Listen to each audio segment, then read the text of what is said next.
thing you're going to do is add some vegan butter to a pan on medium-high heat. Go in with your diced onions, mix that around, and then you're going to add in some minced garlic and do the same thing.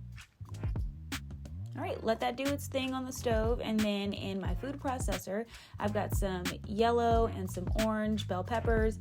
Mince them until you get this consistency, and then add them in with your sauteed onions and garlic.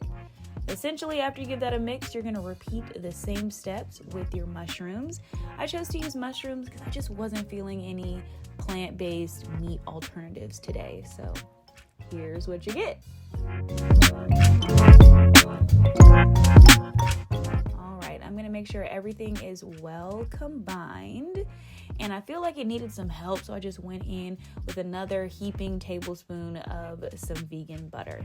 All right, now it's time to make it into a sauce.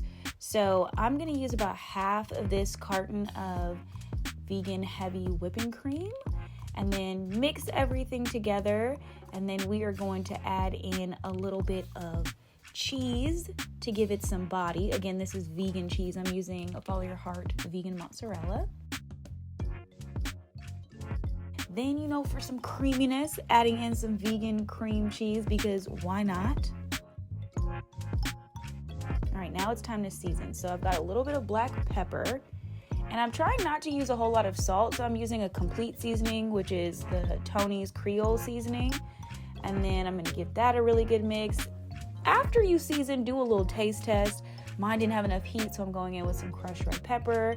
Also adding some vegan Parmesan, again, for some more salt without adding salt because I salted my pasta noodles.